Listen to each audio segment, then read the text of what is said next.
Good morning. I think you can listen me my presentation.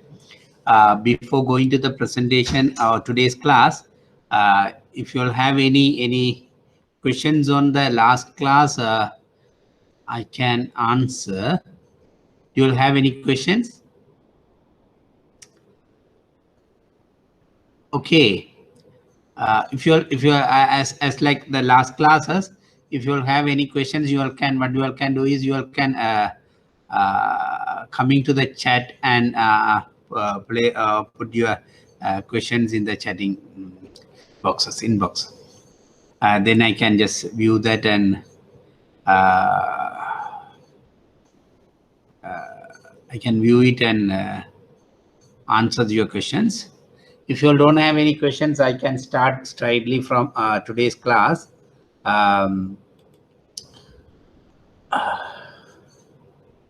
Today, I actually in the last class, in the first class, I have informed you that these are the topics we have to cover in this financial institution management. And I told you that I will cover 3 areas in these topics. One is risk management, other one is compliance, and other one is corporate governance. And today, of course, I think the last class I have completed the risk management section.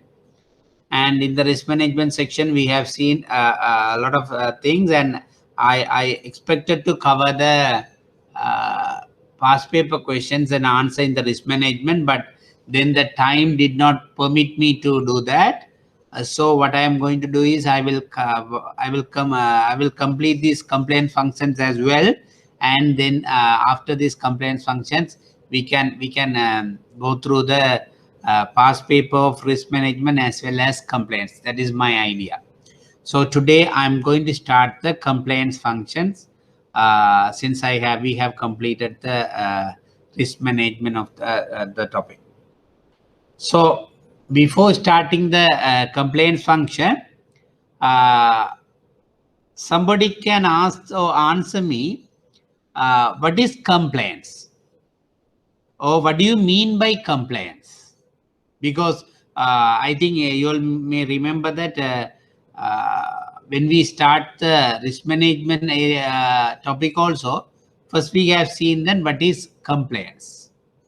Then after that only we have, first we have seen that what is risk management. Then only we have what is risk, and then only we have developed the other topics. So likewise, you all can just say that what is compliance. Actually, there's another one of the students I have mentioned that adhering to the policies and regulations can be compliance. Actually, exactly that is the answer. Any act or any activity we carried out, or any of the institution carried out in accordance to the policies and procedures and prevailing law, that could be defined as a compliance. So having that idea, we can, before going to the what is compliance functions or discuss about the compliance function, we can first discuss something about the compliance risk. Because based on the compliance risk only, or to manage the compliance risk only, we are or banks and financial companies are introducing compliance function. So the other question is, what is compliance risk? The compliance risk is the exposure to legal penalties, financial punishment, and material loss an organization face when it failed to act in accordance with the industry's law and regulations, internal policies, or prescribed best practices. So this is the formal definition of compliance risk. Normally, we can simply understand what is compliance risk is when a bank or financial institution face any financial losses or sort of financial penalties or financial punishment when it failed to comply with some it's the required laws and regulations or some policies. For example, I'm always mentioning an example, statutory liquid asset ratio. When we have studied the statutory liquid asset ratio, you all may remember that. We have studied at the time when we are studying the liquidity risk management. So, under the liquidity risk management, central bank required the banks to maintain 20% of the statutory liquid assets. It means when they are mobilize 100 rupees deposits, they have to keep at least 20 rupees in the liquid assets or liquidity form.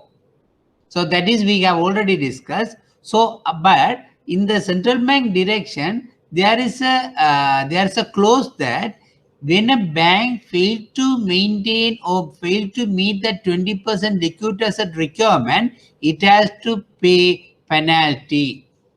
So in that circumstances, the liquidity risk become the compliance risk to the particular banks or finance companies. Of course, in the finance companies, there is no any single number. The finance companies liquidity risk is calculated in a different way. For a minimum for a fixed deposit, they had to maintain 10% of liquidity risk, liquidity assets, and for the savings 15%, for the borrowings 10% likewise. So for easiness, we can understand the banking sector statutory liquid asset ratio.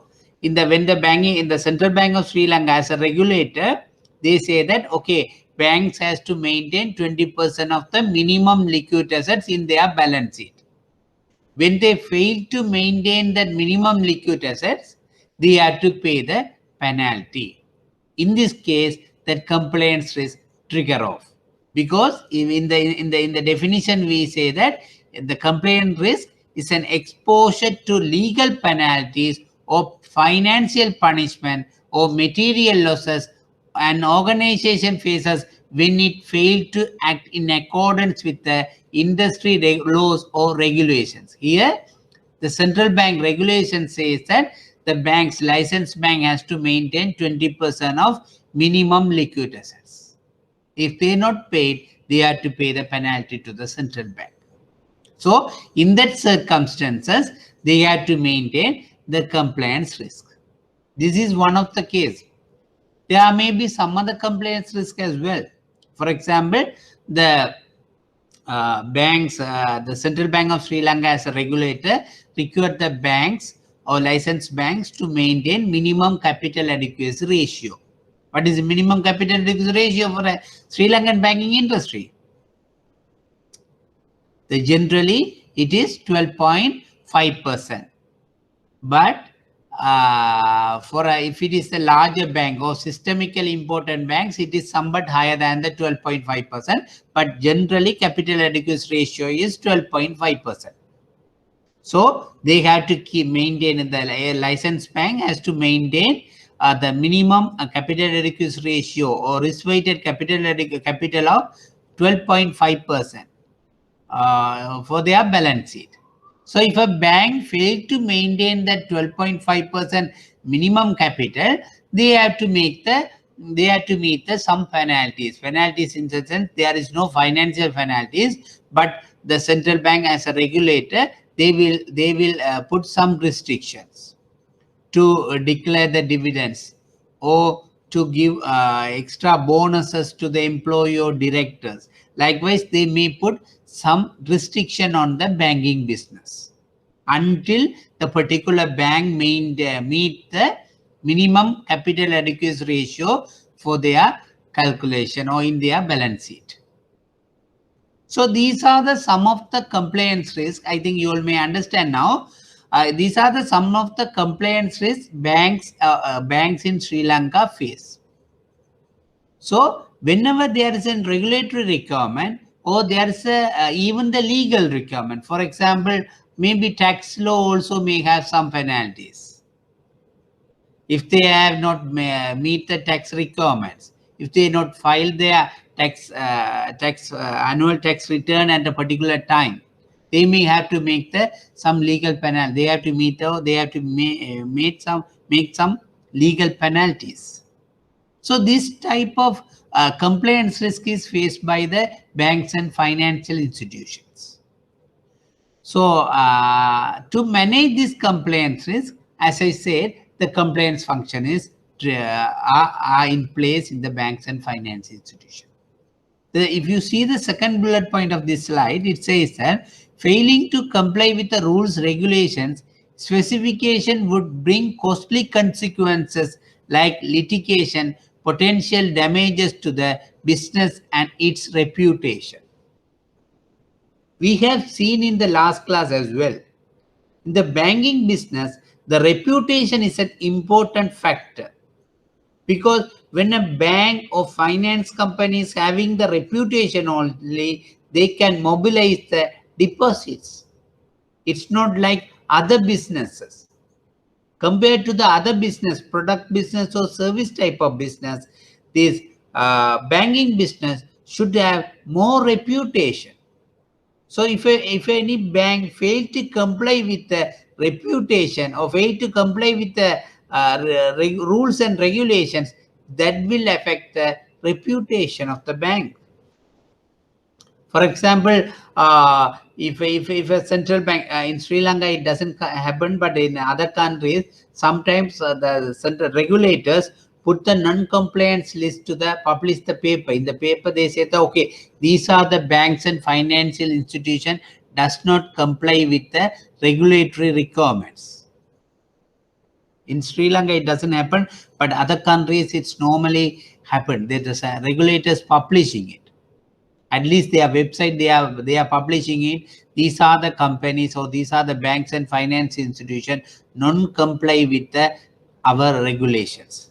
In that case, they will lose the reputations. And the reputation loss may have more consequences to the banks and finance companies. So in that circumstances, it is important to manage the compliance risk in the banking business. So now I think you all may have the understanding about what is compliance risk. The compliance risk is an exposure to legal penalties or financial punishment and material loss an organization face when it failed to act in accordance with the industry law and regulations, internal policies and prescribed best practices. Here you have to see the other word, two words, the internal policies and prescribed best practices. Sometimes the best practices are not compulsory or internal policies are not compulsory. But even if they violate the internal policies, that will be considered as a non-compliances. That is, one student must be understand about it, having understanding about it. The violating the internal policies also will be considered as a compliance, non-compliance or compliance risk. Even that may create a financial punishment of material losses to the organization. Then the third one, of course, we are just showing the BAS definition. What is BAS? Bank for International Settlement. Like central banks in Sri Lanka, the senior bank or pioneer bank is the Central Bank of Sri Lanka, or as a regulator. In the Bank for International Settlement is considered as a sort of the world central bank. It is the central bank to every central banks.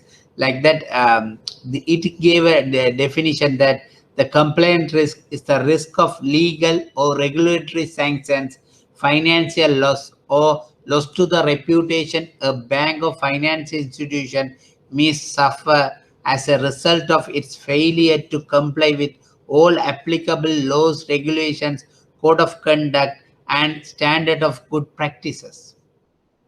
Even in the exam, if somebody asks what is compliance risk, you can write this definition, because it covers the entire in the idea of the compliance risk. So I'm repeating that definition. Compliance risk is a risk of legal or regulatory sanctions, financial losses, or loss to reputation. We have seen these examples. What is the regulatory sanctions?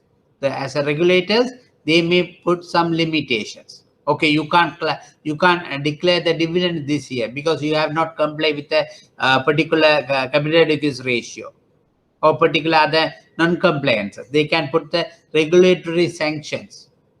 And financial losses, of course, we have discussed. Statutory liquid asset ratio, the regulator may say that if we are not meet the minimum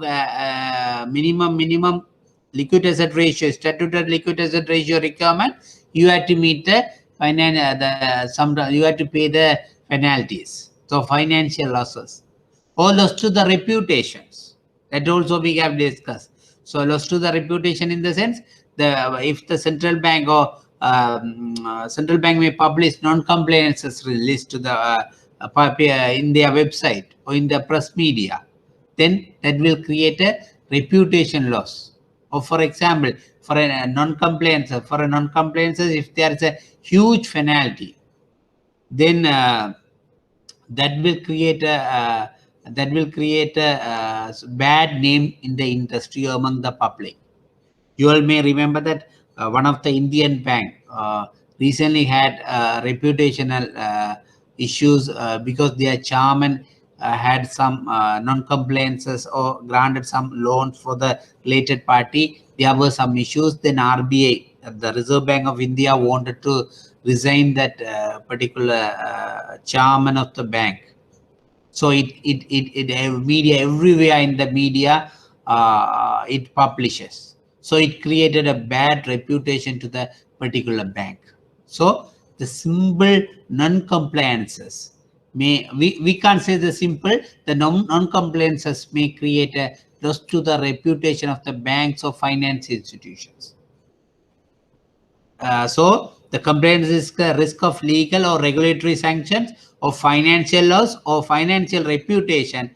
A bank or financial institution may suffer as a result of failure to comply with all applicable laws. Again, word, all applicable laws, regulations, code of conduct, and standard of practices.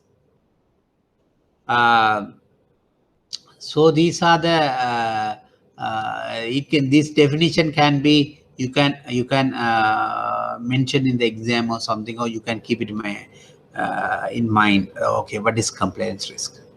And the last bullet point, we are saying that various type of compliance risk in the finance institution. Of course, you will understand that there may be several compliances. So these complaints create a various type of complaints to the banks and finance institutions. So I think now you all may have an understanding that what is compliance risk and what are the consequences from a compliance risk, and then what is the BAS definition, Bank for International Settlement definition for compliance risk. Any doubt you all are having?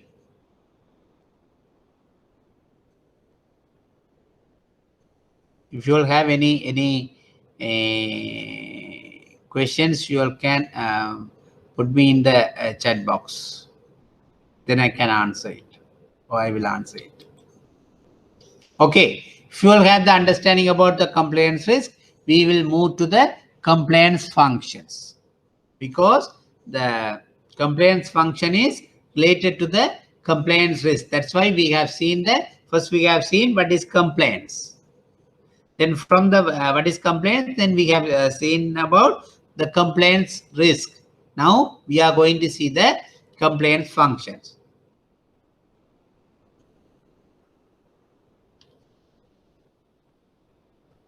What is compliance function?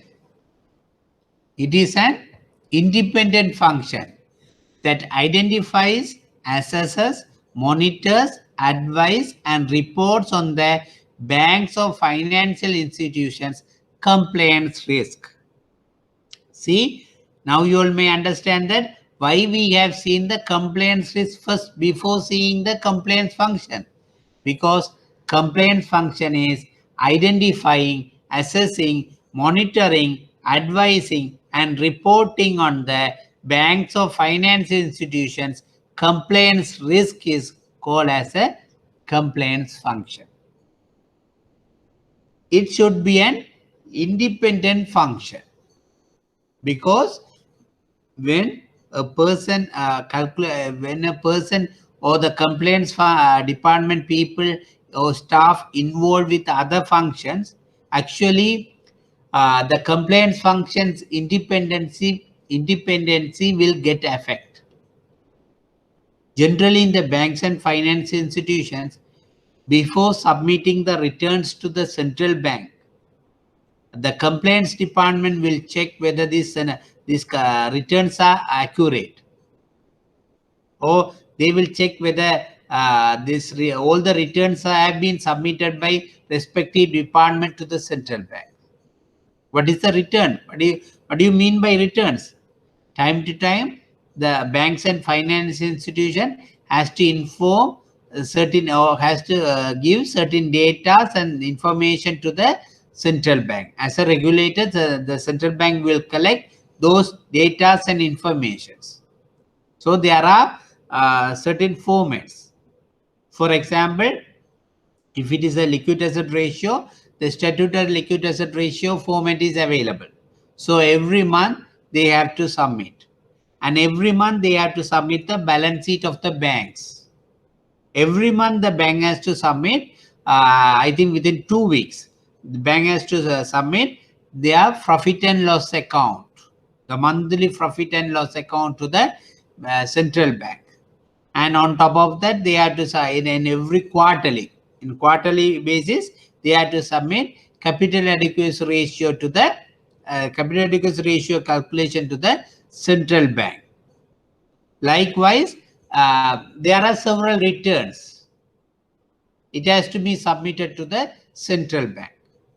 To the banks and finance institutions has to submit to the regulator. So the compliance department, or those who are staff who are in charge to the compliance function will check.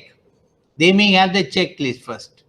Okay, whether the respective department may send, or whether respective department send their returns to the central bank. They will check, because these returns have been prepared by separate department. For example, statutory liquid asset ratio may be treasury of the banks. A finance department may prepare the balance sheet and profit and loss accounts. Capital adequacy ratio may be some other financial control department or some other department. So what they will do is, the compliance department staff will check this whether these respective departments have sent the the returns to the central bank. So okay, now what we are discussing is, what is the independent function? Why it should be independent function? For example, officer who is involving in the compliance function as well as finance department functions also. Let's assume that's an person X. He is doing the compliance function as well as finance department functions also. In that circumstances, if for example, if there's saying that there's a requirement that within 2 weeks the bank's balance sheet has to be sent to the central bank, then the compliance department has to check whether the finance department has sent their balance sheet or bank balance sheet within 2 weeks time. Let's assume one person is doing the bank this balance sheet function, the balance sheet, as well as the particular person is checking whether as a compliance officer, he is checking whether the bank has sent this balance sheet. What will happen if there is any delay? As a compliance officer, he may try to hide that delay. So the compliance function will not take place properly, because that particular person, the same person involving in the preparing of or responsible for sending the balance sheet within 2 weeks, even that is the same person who is checking whether they have sent it within 2 weeks. If it is the same person, if there is any delay or some mistakes, he may not report properly to the top management. In that circumstances only, it is saying that the compliance function should be independent function. The chief compliance officer and the compliance department staff should not get involved any other day-to-day operation function of the banks and financial institutions. If they get involved, then that may affect the independency of that particular functions. We can just again give another example. For example, head of compliance is the AGM credit or AGM finance. Then the same AGM finance is the act as a head of compliance as well. Then if something goes wrong in the finance department, they may get reported, or he will try to hide the reporting, because there's a conflict of interest. So that the compliance function independency will get affected, and compliance function may not take place properly. That's why it's in the definition. It says that an independent function that identifies, assessing, monitoring, advising, and reporting on the banks and financial institutions' compliance risk. The second bullet, it's discussed that the applicable laws, rules, and standard includes primary legislation, rules and standards issued by supervisors, market conventions, code of practices promoted by industry association, and internal code of conduct applicable to the staff members of the bank. What is the primary legislation for a bank? Can anybody give the answer? What is the primary legislation?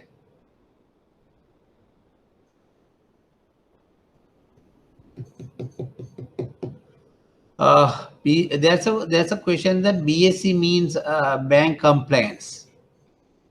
Actually, I don't understand what is the meaning of BCS.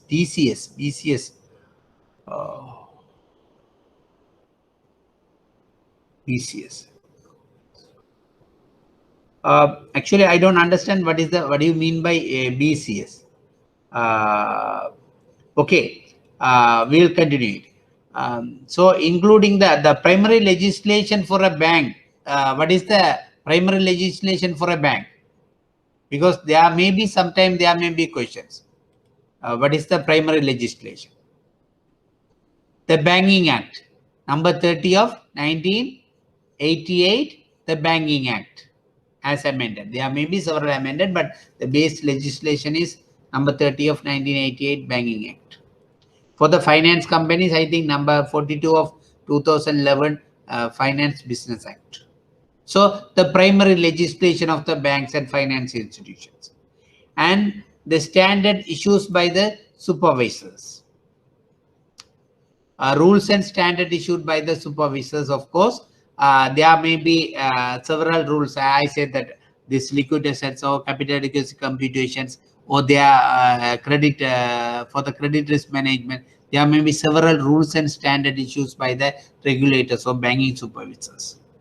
So they have to, that is also coming under the applicable laws and rules, standards, and market conventions. So the market as a practice, they may take some decisions or some conventions, and code of best practices promoted by industry association.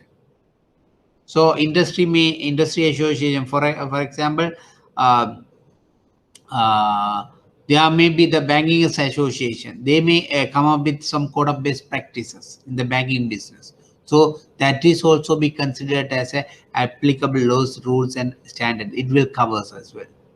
And on top of that, internal code of conduct applicable to the staff members. So a bank as to if a bank failed to comply with these applicable laws, rules, and standards, that will trigger the compliance risk.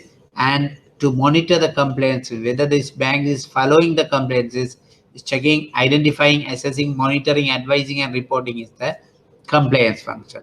Any questions?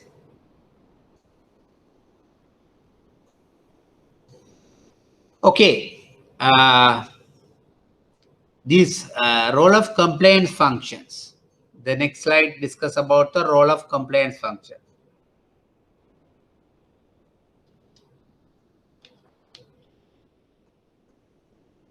You all may remember that when we studying the risk management function, we say that there's a concept called 3 lines of defense. The first line of defense, I say that particular branch or division of the bank will become the first line of defense. The first line of defense is in charge for a internal control function, or they are the people in the first line. They will manage the internal control system of the banks. They will be responsible to manage the internal control system of the banks and financial institutions. Then I say that in the second line of defense, there are 2 people. One is risk management department.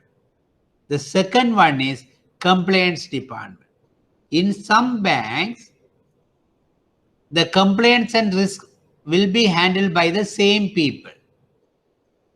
But most of the bank, or the best practice is compliance and risk management should be separated. There may be 2 separate departments will handle the risk management and compliance functions as well. So this compliance function will become a part of the third line of defense in a financial institutions. So they are just functions as a supervisors, or they are monitoring the compliance function of the banks. There may be centralized compliance department for a bank. If it is a large bank, you can see that there's a centralized compliance department. That centralized compliance department, there will be a chief compliance officer, or maybe the head of compliance department. They become the second line of defense in the risk management or in the financial institution. Okay, just for to just check to your knowledge, or your what you have studied the last previous classes, who will form the third line of defense? Can anybody answer?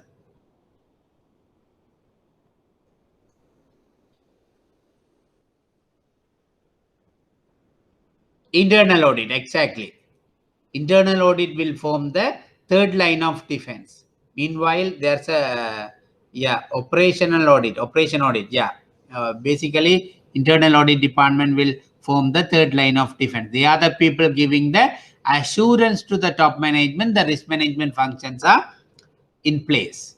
So here I have to mention that this compliance function becomes the second line of defense in the financial institution. There's a questions meanwhile. Can you repeat the Bank and Finance Companies Act? Actually, you can see this act, or you can get this act in the Central Bank website. The Banking Act number 30 of 1988. Banking Act is governed by the is the prime act, prime legislation for the bank. And in the finance companies, I think if I'm right, number 42 of 2011, Business Finance Act, Finance Business Act or something, Finance Business Act. So those 2 act the primary. Okay. So we'll come to the point. The compliance function become a part of the second line of defense in the financial institutions. Then I have mentioned in the previous slide, this compliance function is the identifying, assessing, monitoring, and advising and reporting. In the internal audit, in the risk management, I have mentioned 4 functions. What are those 4 functions? Identifying, assessing, managing, and monitoring.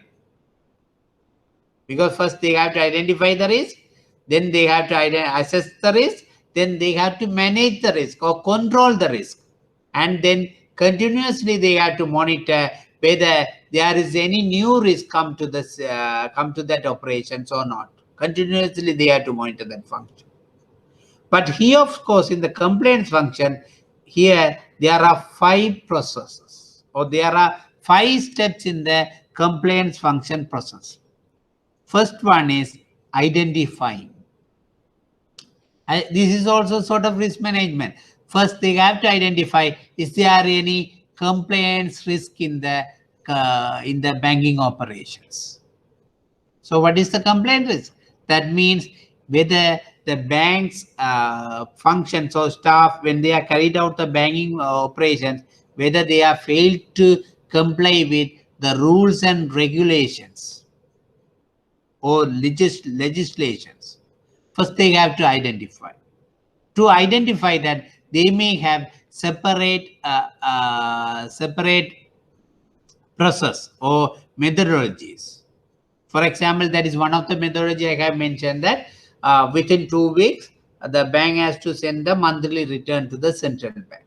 So they may have the mechanism to identify, okay, they may have the checklist, whether this respective department prepare their returns within and send it to the central bank within 2 weeks. There may be an identification process.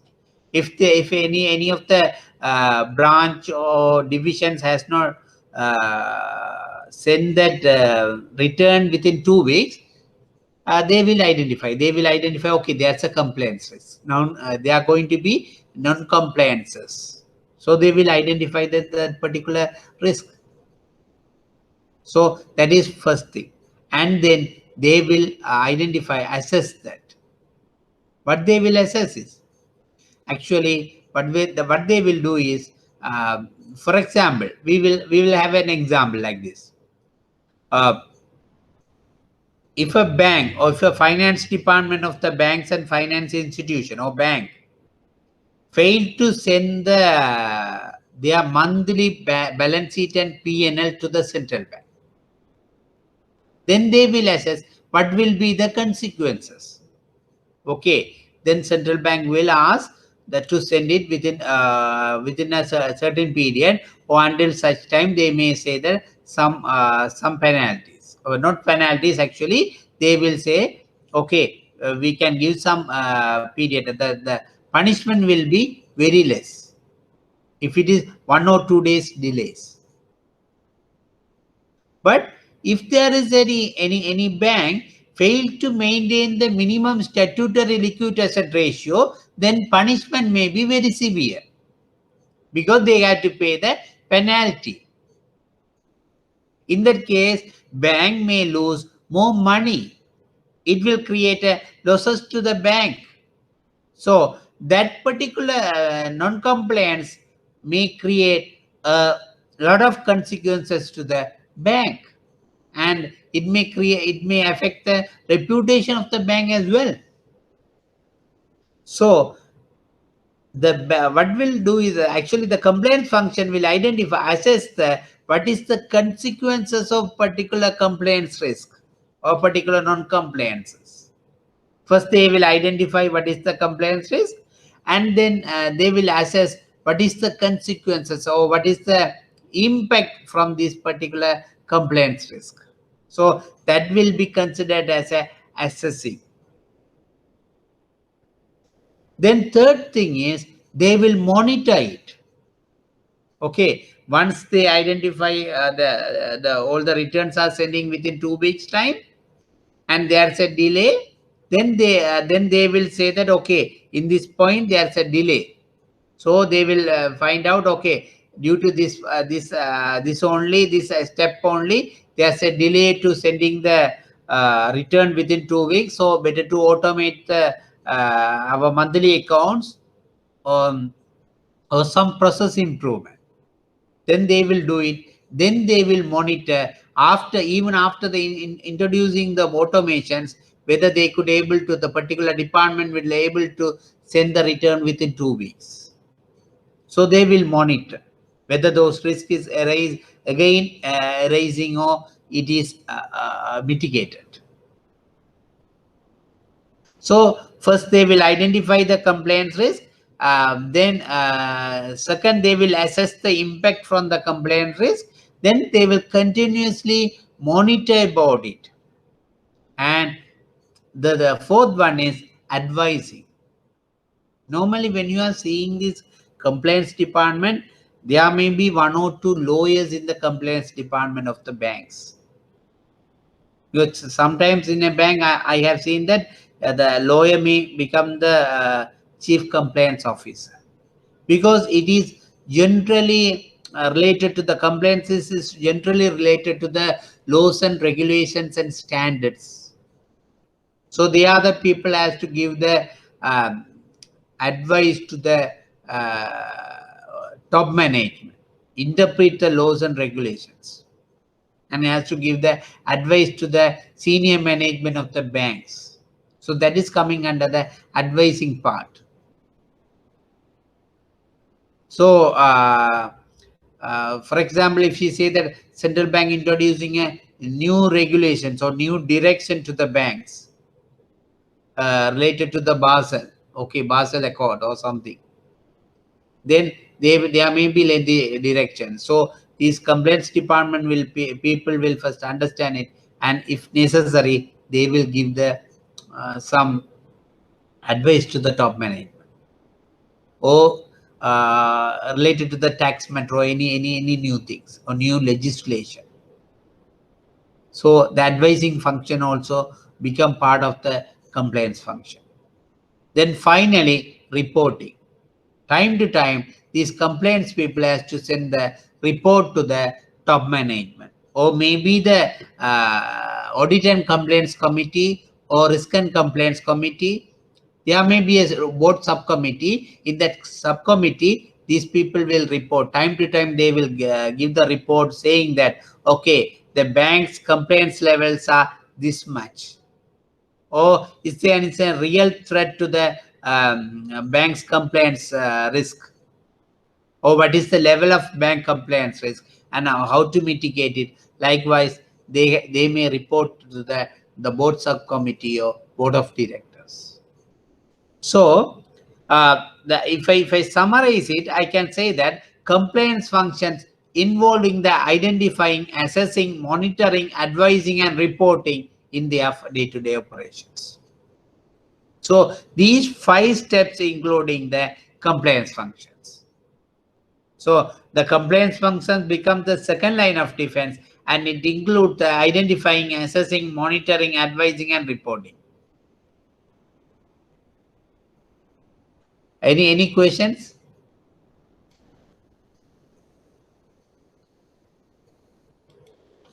Okay, if you don't have any questions, I'll move to the next one. Then somebody may ask that,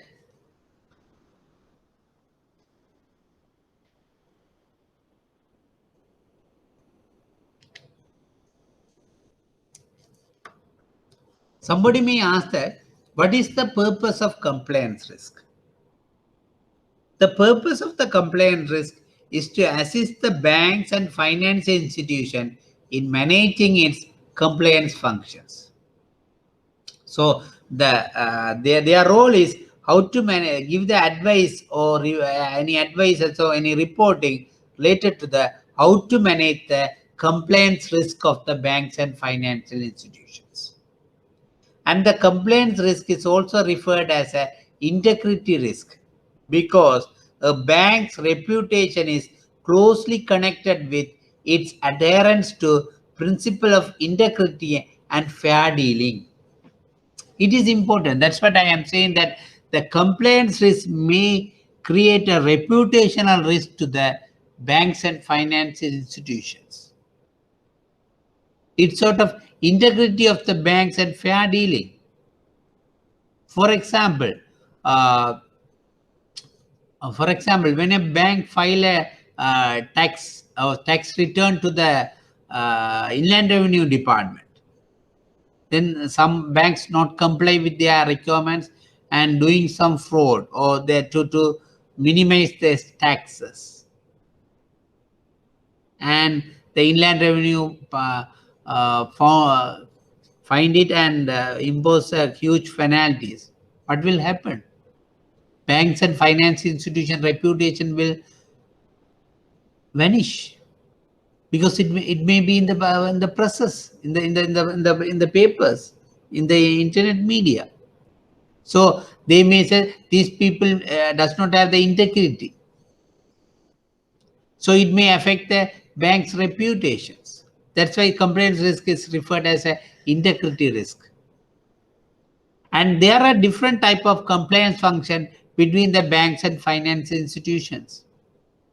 As I think you all may remember that when even in the risk management function we have studied, there are two type of in the risk management framework. I have mentioned that there are two type of risk management framework. What are those two type of risk management framework?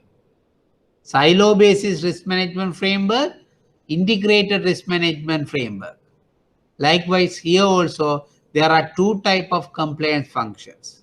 Centralized compliance functions, other one is decentralized compliance functions. What do you mean by centralized compliance functions and decentralized compliance functions? The centralized compliance functions, there's a department, particular department, which is responsible for compliance functions and to monitor the compliance risk of the banks and finance institutions. There's a separate department. And head of department, chief compliance officer, will be responsible for these functions. This may take place for the large banks or large institutions. But there are other functions, other type of the compliance function, which is decentralized compliance functions. Rather than having a centralized compliance function, there may be separate officer in each and every department, and who will responsible to check the compliance function of the particular department or division.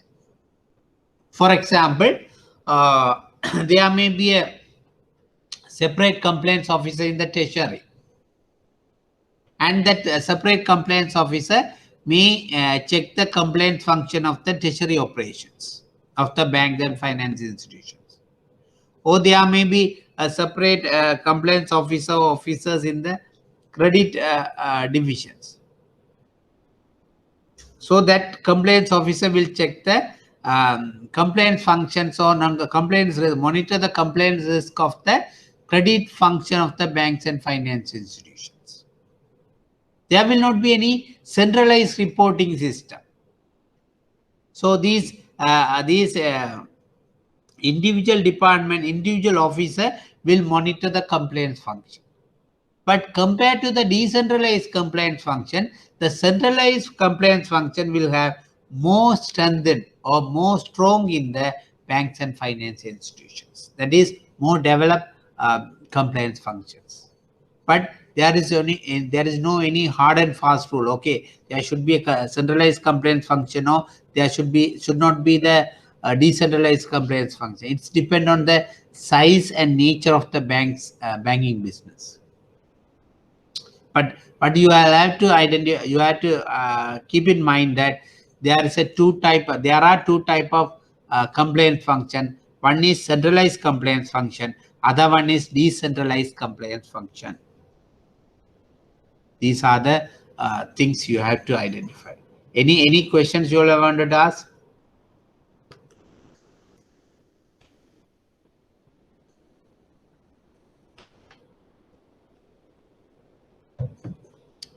Okay, then we will move to the next one.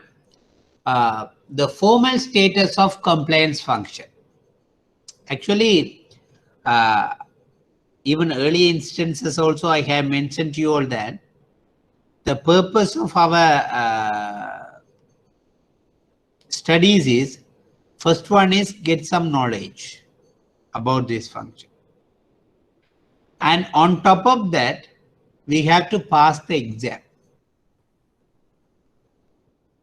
Then to get some knowledge, we are studying, okay, what is the background knowledge and what is the ideas and what is the concept and practicality and practical aspect of that matter in the classes. Same times, we have to identify, okay, what are the questions are coming usually in this topic, related to this topic. And we have to find the answer for that questions as well. This is one of the area there are questions in the exam papers. It asks that the compliance function should be or should be formally established in the banks and finance institutions. Are you agree with this? This, please explain. This may be the questions.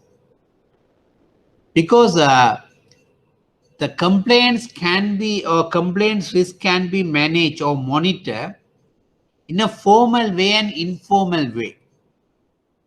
For example, in a bank and finance institution, there may be a separate complaints department, and that separate complaints department may check, okay, formally there will be these people has to send when they are sending the returns to the central bank, they have to inform to the compliance department, we have sent it these documents. That's a formal way. And there will be a formal complaints policy to the banks. But there are some other way also.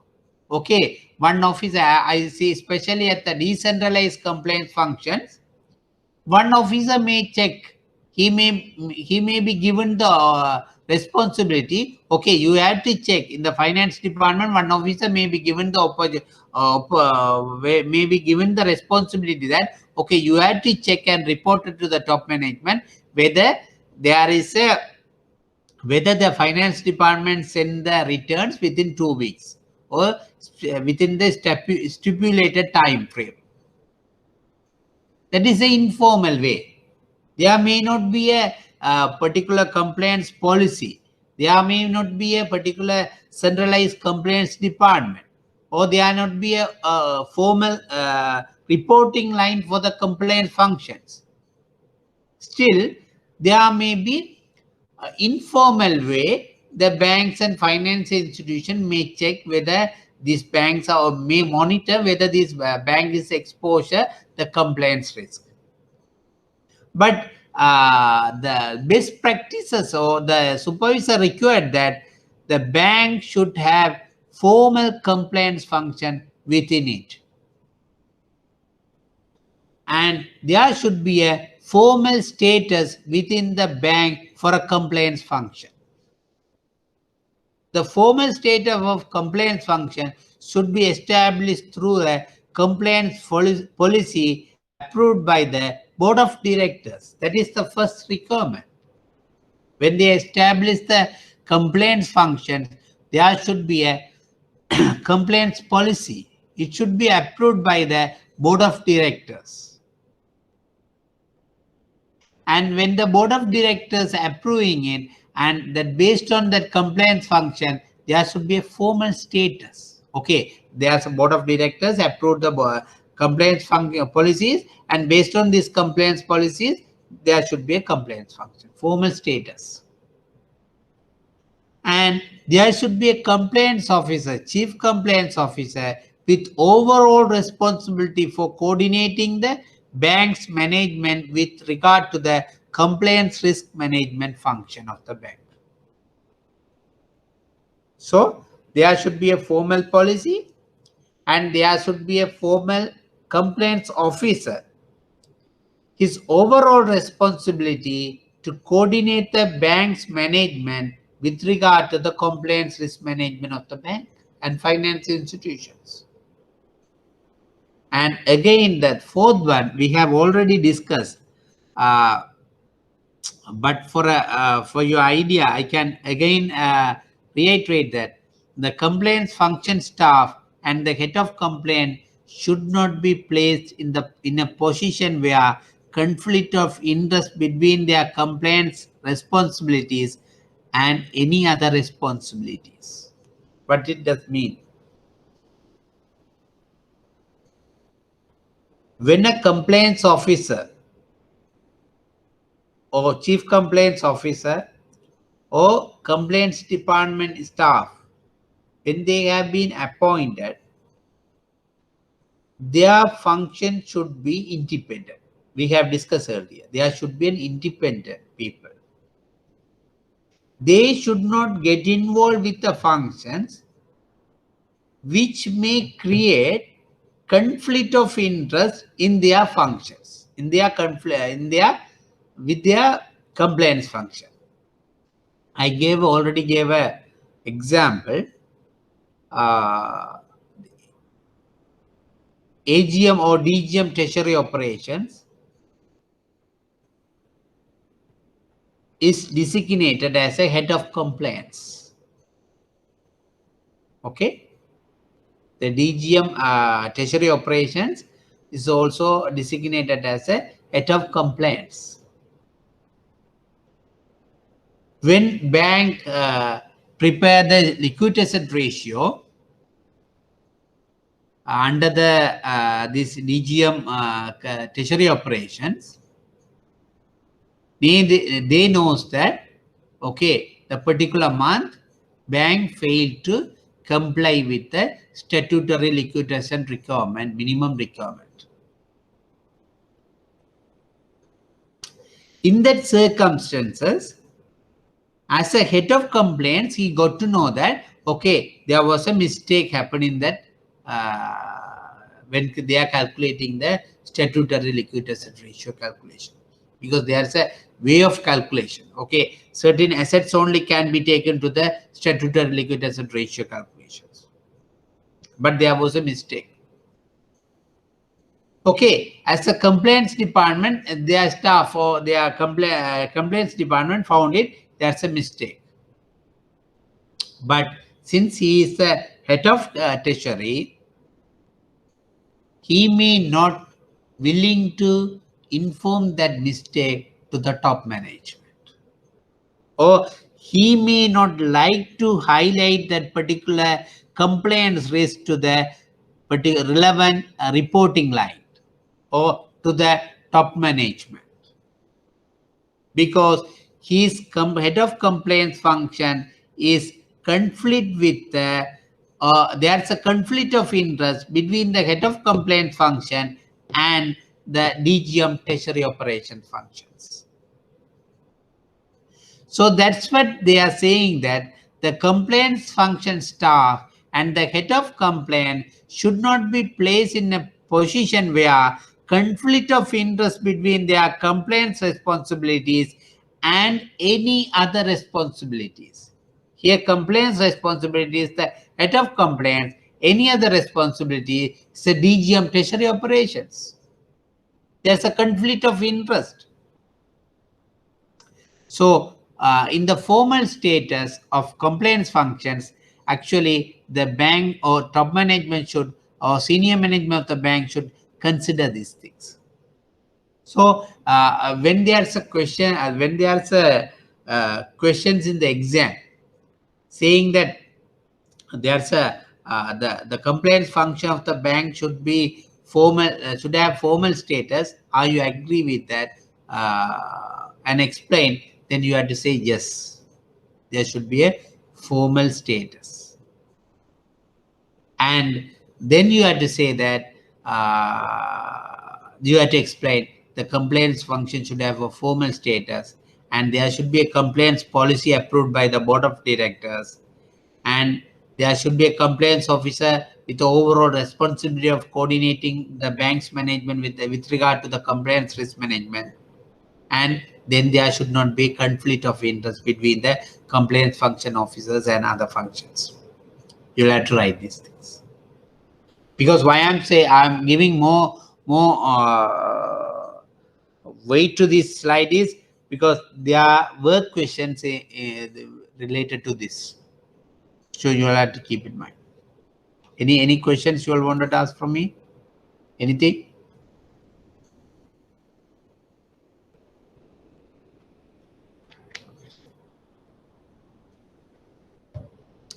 Okay.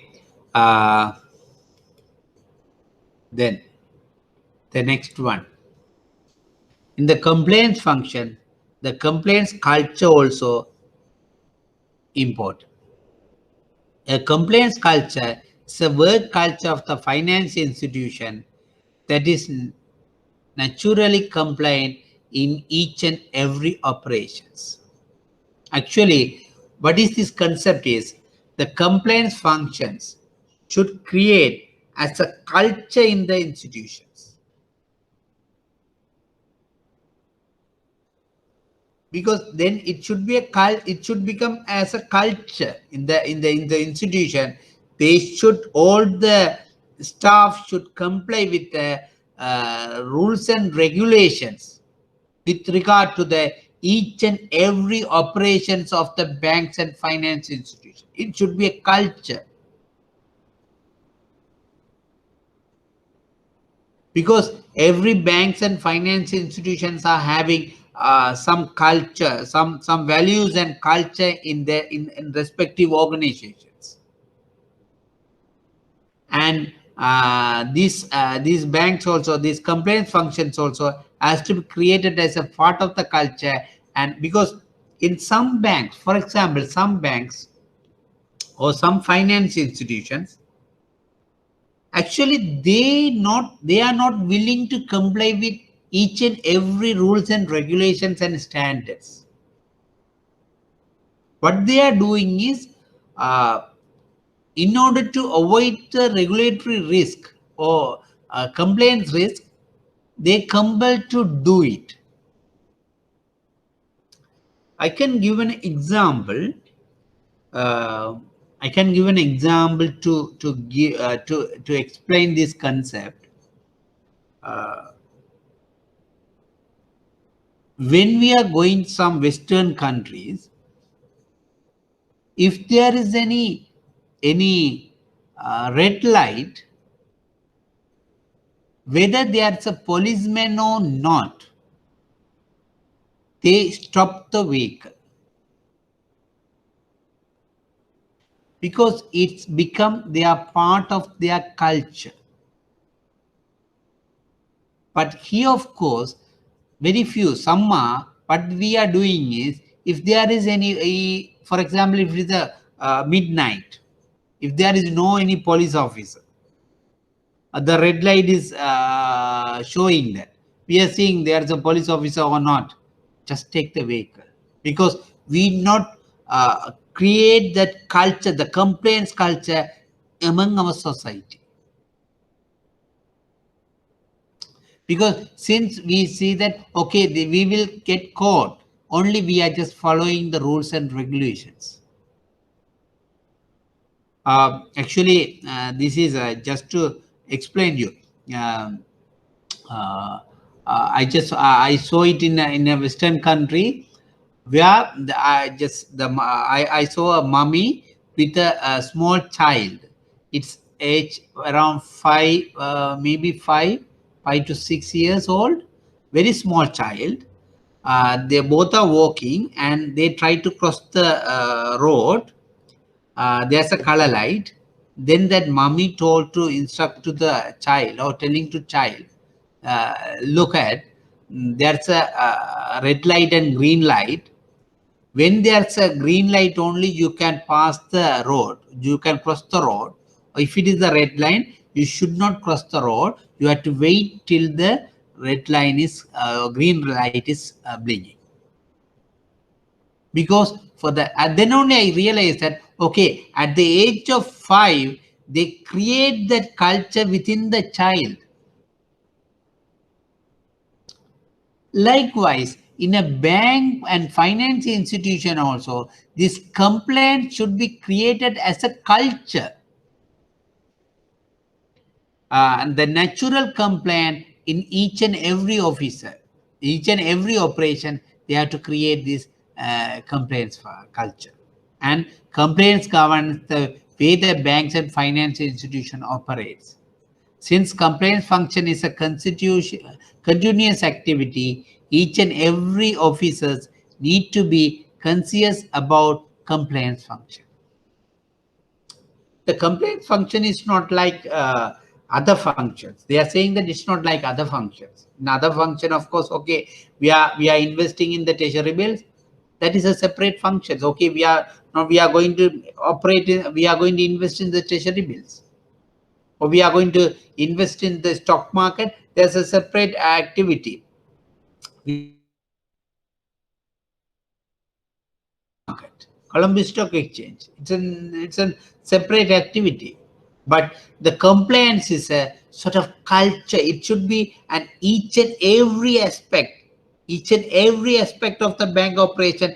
It is get involving, even the small or big things.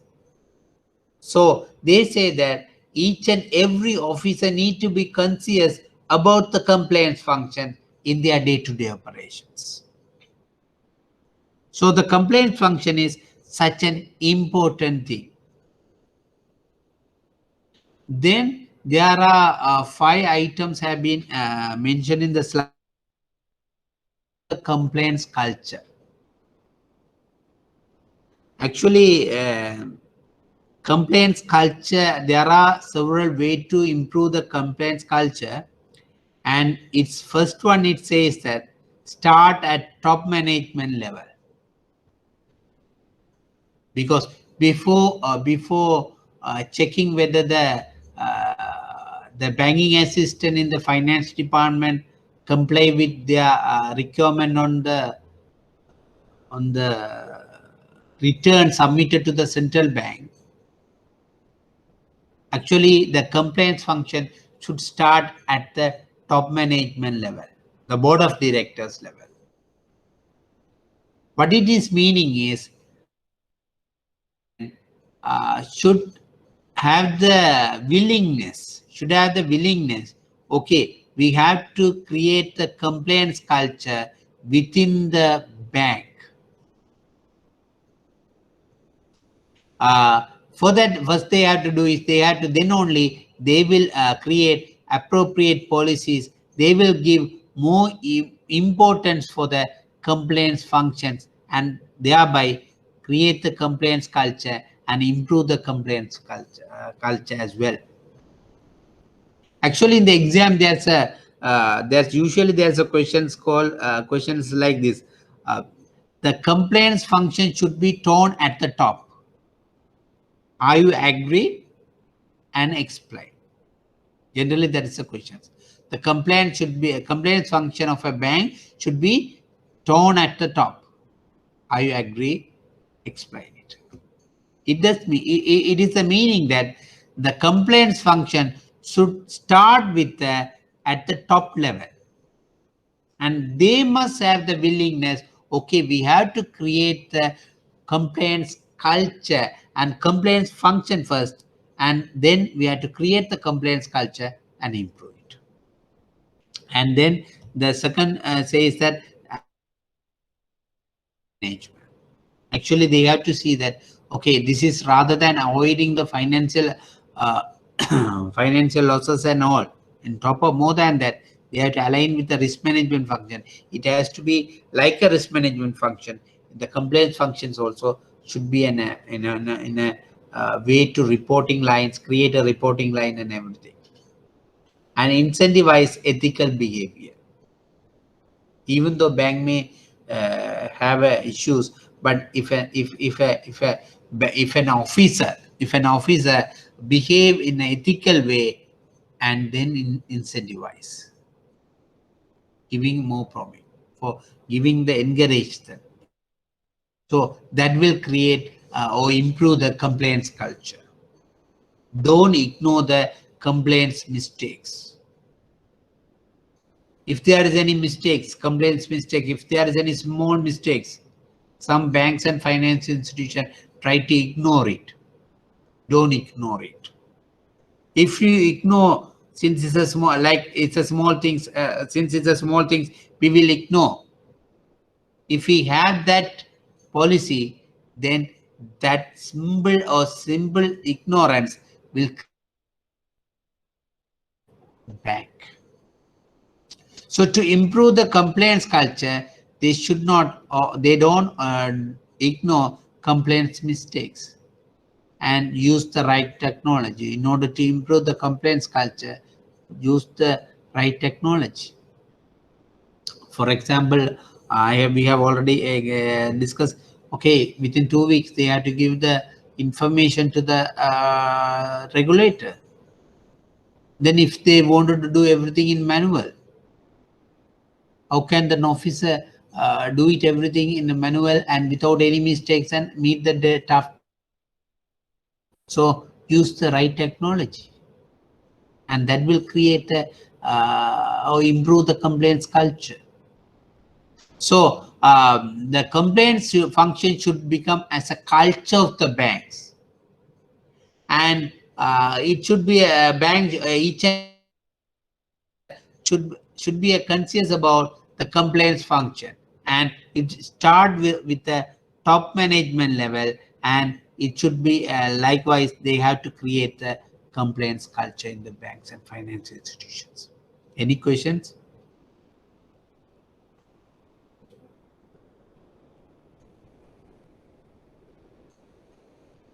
Yeah, there's a questions that the formal status.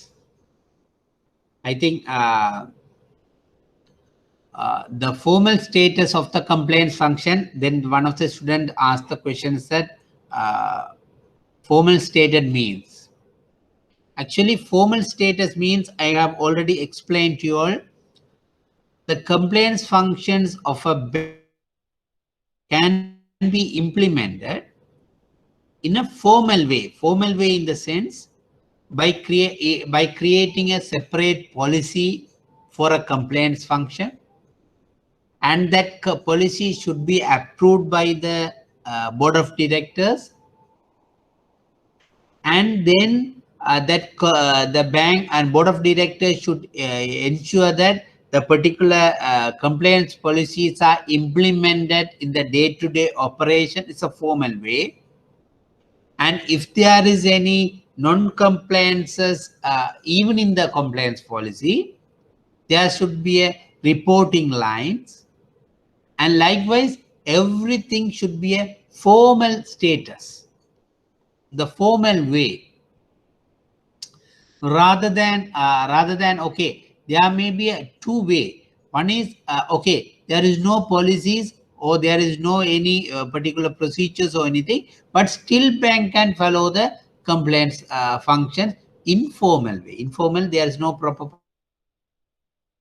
reporting lines, but still the bank can check the informally check whether bank is exposed to any compliance risk. Informally means there won't be any separate function, compliance function.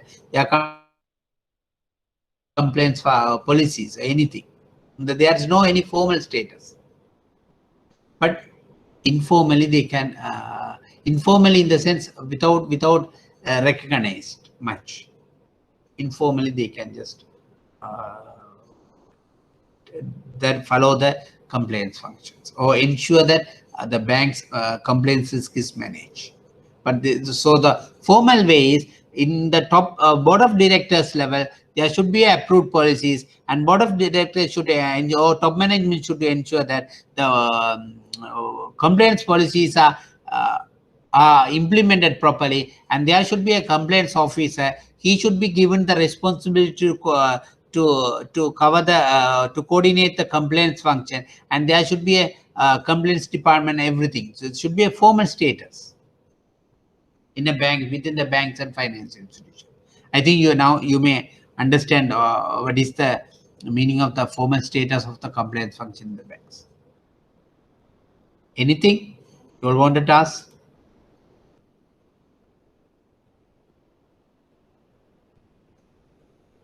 Then we can move to the governance risk and compliance risk.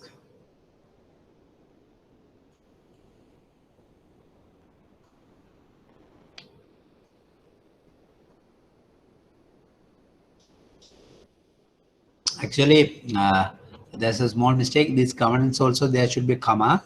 Governance, risk, and compliance. Actually, these three concepts are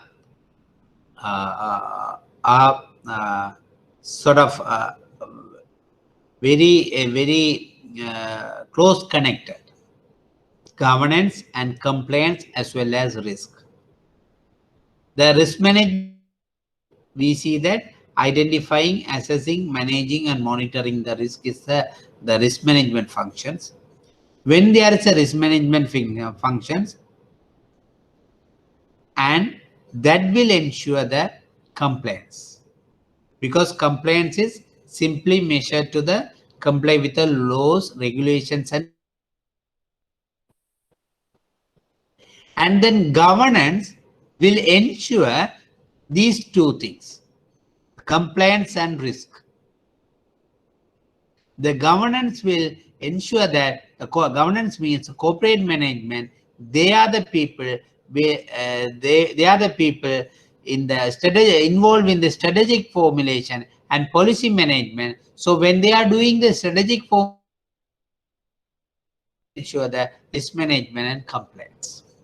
So this governance and risk and compliance are sort of very close connected concept. If you have to identify, you have to just have an understanding about it. That is what it's saying, that these three are very close concepts: governance, compliance, and risk management. Then we can move to the other one, which is about the responsibilities of the board of directors for compliance functions. I have mentioned to you all that even there are questions, or there were questions that compliance function is should be a tone of the top in it, and even that time I have mentioned that it should start from the board of directors level or top management level, because even in the risk management function, the board of directors has the responsibility, ultimate responsibility, to implement the this one their risk management functions. Likewise, even with respect to the compliance function, the board of directors has the they have the responsibility to formulate the policies, appropriate policies with regard to the compliance functions, and they are the people as to establish proper reporting lines for the compliance functions, and they have to time to time they have to review the compliance reports, and they have to ensure that compliance function should placed in the bank's day-to-day operations. So that's why those are the responsibilities. The first one, it says that bank's board of directors has the responsibility for overseeing management of the bank's compliance functions. Actually, they have the ultimate responsibility to oversee the management of bank's compliance functions. Whether even though, okay, there may be complaints department, chief compliance officer, they may responsible for the complaint function of the banks. Chief compliance officer is as a responsibility to oversee the compliance function of the bank. Even though they have that function, he or she, the bank's board of directors has the ultimate responsibility. If something goes wrong in the compliance function of the banks, actually the board of directors should take the ultimate responsibility.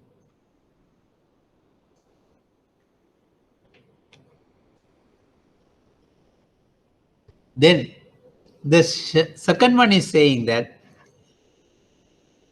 the bank's compliance policy, including a charter and other formal document establishing a permanent compliance function. Here, This is also related to the formal status. That means the board should approve the compliance policy for a bank and finance institution. If it is a finance company or it may be the bank, its board of directors has the responsibility to create compliance policy. Because why we are saying the approve? Normally, compliance policy maybe at the document level. Compliance department will formulate. They will prepare the policies, and it will be recommended by the compliance committee, board subcommittee, which is responsible for the compliance function, will recommend the that policies, and then finally the board of directors has to approve the compliance policy. And that compliance policy, including the charter or other formal document, establish compliance functions. There should be a permanent compliance officer and staffs, and they should be given the responsibilities and authorities, powers to carry out their compliance functions. So board should have the responsibility. And finally, it says that at least once a year, the board or a committee of the board should review the bank's compliance policy and its ongoing implementation to assess the extent to which bank is managing its compliance risk effectively, which is the important thing. It says that at least once in a year, the board of directors or board subcommittee, it should be the board of directors. If it's a large bank, if the board of directors having a lot of responsibilities and other things, they may delegate it to the board. The board subcommittee, which is responsible for the compliance function, should review the bank's compliance policy, because some banks and finance institutions, what they are doing is, once if the regulator wanted to create the compliance policy, they create some compliance policy, and policy forever without reviewing it. They have to, what they have to actually do it, they have to review the compliance policy time to time, because there may be new things, there may be something or not relevant to the particular banks and finance institutions, because there may be, because these rules and regulations and directions are time to time getting changed. So so the compliance policy also time to time has to be reviewed. So it says that at least once a year, the compliance policy should be reviewed, and its ongoing implementation to assess the extent to which the bank is managing its compliance risk effectively. Because, okay, in other instances, if the regulator wants, what they can do is, the bank and finance institution, they may create nice policies. They may hire some people and create nice policy documents, and it may be approved, but there may not be implementation. If they have not properly implemented, then that's what it says, that the board of directors or board subcommittee should review the compliance policy and its implementation on ongoing basis to assess to which extent the bank is managing its compliance risk effectively. So there should be a continuous monitoring process about the compliance policy, as well as implementation of compliance function in the bank. So if there's any questions regarding the responsibility of the board of directors with regard to the compliance function, you have to mention three things.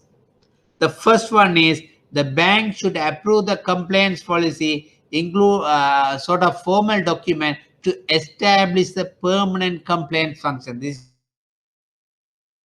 then second one is bank's board of directors should have the responsibility to overseeing the management of the bank's complaint function. The third, once in a year, the board or board subcommittee should review the complaints policy, and they have to ensure that the implementation of complaints functions are in an effective manner, and they are, and thus the complaints policy or complaints risk is managed effectively.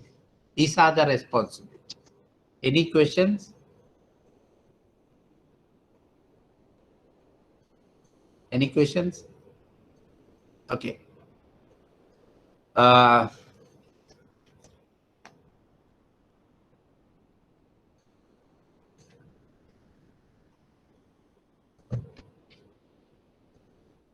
Then the next slide discuss about the responsibilities of senior management on complaints function.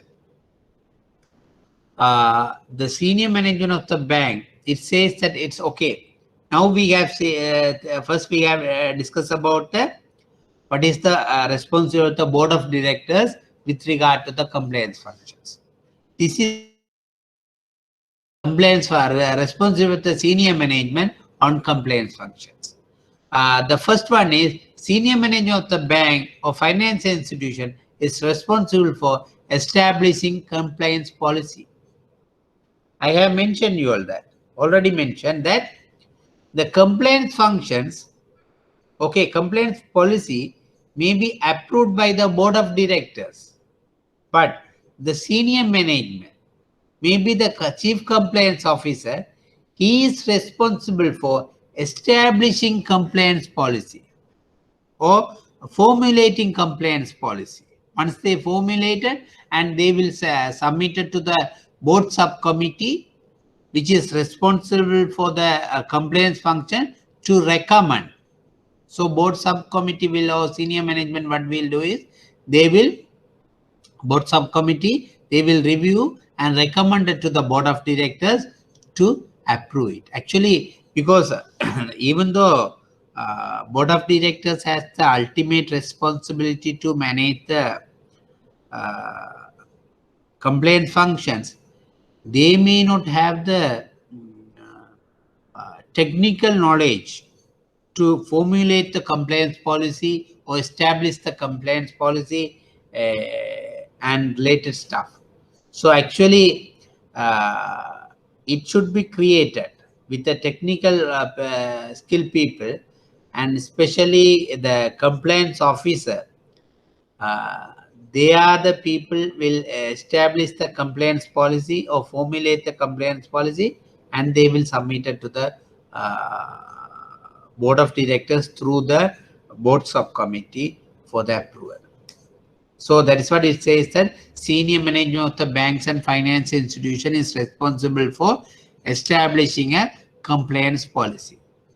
And then second one is senior management is responsible for ensuring the implementation of compliance function within a bank of finance institutions. Okay, because any responsibility, you can see that 2-3 aspects, it's a sort of permanent or in every responsibility you can see.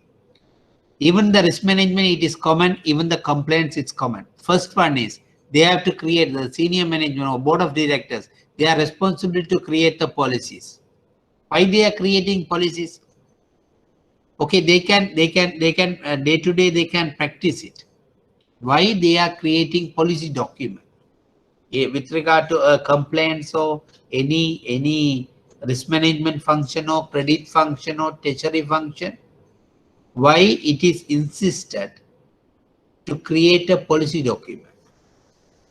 There may be a reason, because regulator always mentioning that, okay, create a policy document. Even that may be a risk management function, or that may be a compliance function, that may be a credit function, or investment committee function, or IT function. it is always mentioning that create a policy document. Why it is saying that to create a policy document? Why? Because there may be several staff get involved in the functions. One is then today I may be in the particular position. Tomorrow somebody else may be in the particular position. Yesterday somebody was in that position.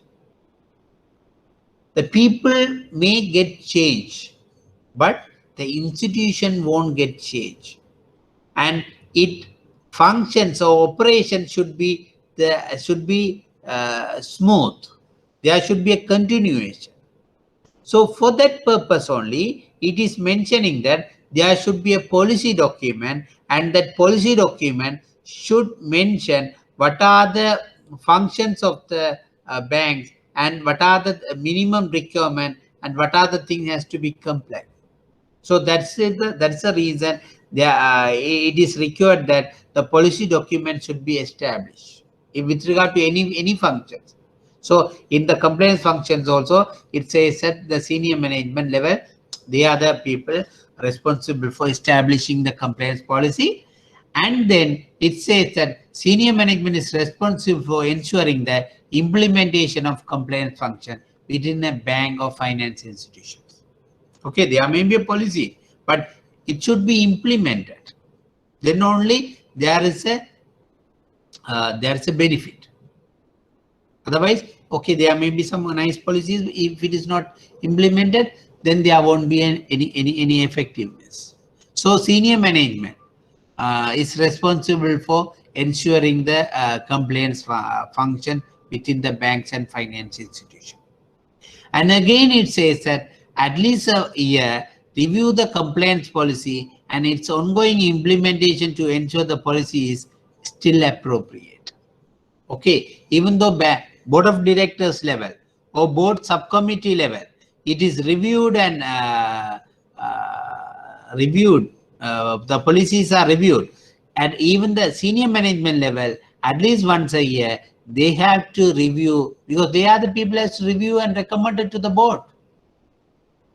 So they have to review the compliance policy and its ongoing implementation to ensure the policy is still appropriate.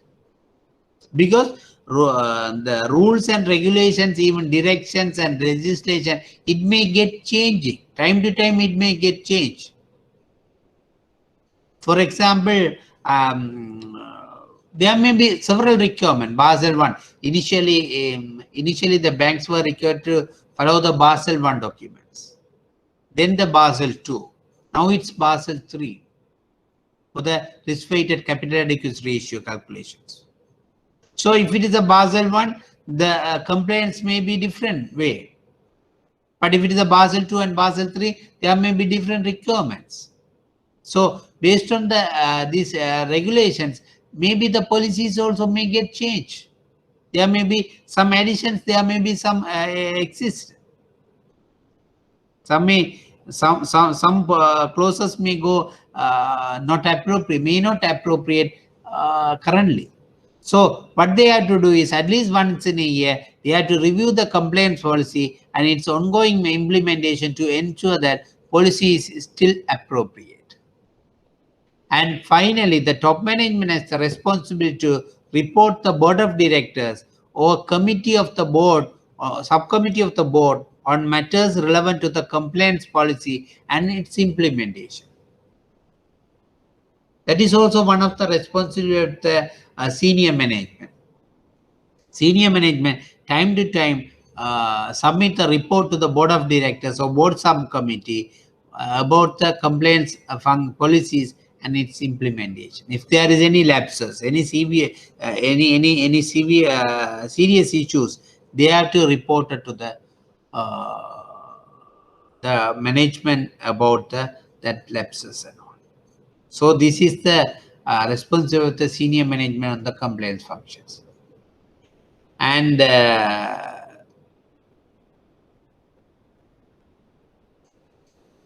then It is about the yes, it is coming to the role and responsibility of the complaints officer.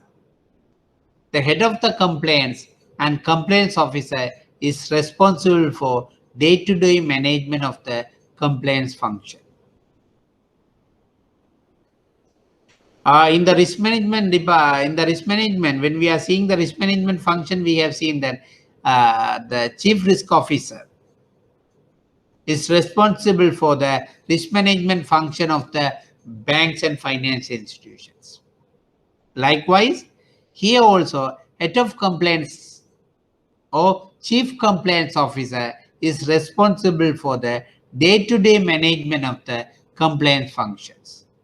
And the role of the chief complaints officer is to promote the ethical conduct and compliance with the rules, regulations, and institution policies. He has to promote it and develop the appropriate complaints culture. We have seen that complaints culture, about the complaints culture, we have seen about the complaints culture, and it has to create at in the top management level, start from the top management level. However, the chief complaints officer has to create or develop the appropriate complaints culture within the bank. He has to have sort of idea or sort of plan how to create or develop the appropriate complaints culture. I have mentioned in the earlier also, even in the in some foreign countries, they are foreign some global banks, they are having the risk and complaints day. In the risk and complaints day, they create a lot of awareness about the complaints functions. If it's a complaints day, they create the importance of create awareness among the staff about the importance of complaints functions. And they are arrange several discussions and programs to develop the appropriate complaints culture among the staff, because it has to be come as a culture. And then identify the potential threat on non-compliances. This is also one of the requirement. Actually, they have to identify the potential threat in the non-compliances, where this is coming under the identification of compliance function. So they have to identify the potential threats and advise the management on regular issues. This is coming under the advisory function of the compliance officer. We have seen that, you may remember that we have seen the 5 functions: identifying, assessing, monitoring, advising, and reporting. There are 5 functions we have discussed. So in that one of the function, advise the management on regulatory issues, because time to time regulatory requirements may get changed. For example, recently for the COVID, to manage the COVID-19 situation, central bank introduced some changes in the directions. Okay, for the liquidity coverage ratio, they say that rather than maintaining 100%, you can maintain 90%. But in the statutory liquid asset ratio calculation, they have included some other, they have defined some other item also as a liquid assets. If it is 100 to 90, there won't be much advice on that regulatory issues. But if there is some new items are coming to the considered as a liquid asset, there may be some special knowledge or skills on to recognize those things. Actually, with regard to these changes, or sometime any other regulatory changes, any other important changes, the chief risk officer may give the advice to the management. Okay, these are the regulatory changes. So regulatory regimes are going like this. So they can give the advice to the management about that particular regulatory issues. And then actually the complaints monitoring. The complaints monitoring also one of the responsibility of the chief risk of a compliance officer. He has to monitor the compliance functions, whether compliance functions are take place in a proper manner, and handling the compliance later matters also one of the responsibilities we can see.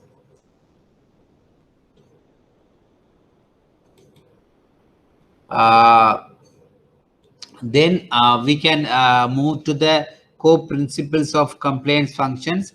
Actually, I have already mentioned that these BIS, Bank for International Settlements, which describe some principles, core principles for compliance functions. I actually under that we can just discuss two principle I have highlighted. If there is any questions in the exam, you can mention. The first one is compliance function should have formal document approved by the board of directors that sets out the function standing, authority, and independence. That means the roles and responsibilities of the compliance function should be clearly defined. This is kind of formal status. This is one of the core principles published by this BIS. It says that the banks and financial institution, there should be a formal document approved by the board of directors. That document should set out that function, standing, authority, and independence, the roles, responsibility of the compliance function should be clearly defined. This is one of the core principles, because for a bank for international settlement, even for the bank supervision, there are 27 or 21 core principles.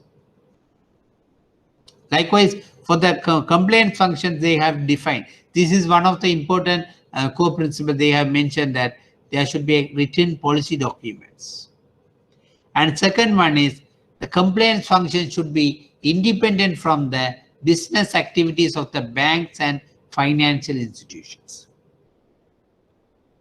I think this we have discussed in detailed manner already. This compliance function should be independent. I think I need not to much discuss about it. The compliance function should be independent from the business activities. I have given the example for these other functions. It means for the treasury operation or finance operation, if one person's or head of complaints become the DGM treasury operations or something, what will happen? I have already discussed, so I just skip that. Then the next item, actually, we can see that this is also one of the exam questions, which always asking or several times it's asking the compare the compliance functions versus internal audit functions. The compliance functions reasonably ensure that all rules and regulations are followed in day-to-day operations, but internal audit give the assurance on systems and procedures. Because the complaint function and internal, okay, somebody may have an idea, may have confused that. Okay, complaint function is also checking that whether rules and regulations and directions are followed by the in the banking operations, and internal audit also checking the similar kind of things, whether it is the same or what are the differences. So we can say that compliance function is reasonably ensure that all the rules and regulations are followed by banks and financial institutions in their day-to-day operations. But internal audit giving the assurance on the system and procedures. And compliance functions it's a second line of defense, and internal audit is a third line of defense. And other one is they are saying that compliance function is about the present and future, but internal audit function involved with the past and present. Because the complaint function, of course, okay, in presently, whether they are these rules and regulations are made by the banks or the officers in their day-to-day operations, it's checking. And future, what are the changes and all. But internal audit, of course, it's checking the past transaction, even the present internal control system. So we can say that complaint functions involved with the present and future, but internal audit functions involved with the past and present. And finally, internal audit function is more independent than the compliance function. That is obvious, because internal audit function is more internal audit function as more independent. I have said that even the last class I have mentioned, when we are in the independent wise, if we rank the people, risk management people have the less independent, internal audit people have the more independent, and this external audit have the most independent. So compare likewise here also, compared to the compliance function, internal audit function has a more independency. So when if there is any questions to compare the compliance function versus internal audit function, because there are short notes in the question paper, the short notes, they may ask the compliance function versus internal audit function, then you all can say that compliance functions ensure the reasonably whether these banks function, the rules and regulations are followed by the banks in their day-to-day operation, but the internal audit giving the assurance. Compliance function is second line of defense, internal audit third line of defense. The compliance function involved with the present and future, internal audit present and past and present, and then internal audit function is more independent than the compliance function. Actually, there are more slides in this presentation, but I'm going to stop with this point, and we can check the we can follow the balance in the next class. I think I can finish the balance part in the next class. Then we can in the third class we can discuss the past papers. If you have any questions, I can give some times to you to ask from you.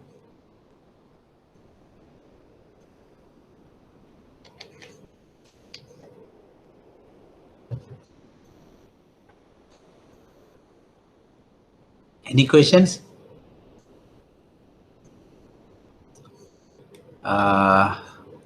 Okay. If you don't have the questions, then we can stop with this, and then we can continue this in the next class. In the next class also, I am going to continue the compliance functions, and then the third class I will have the discussion on the past paper. Thank you so much. Thank you.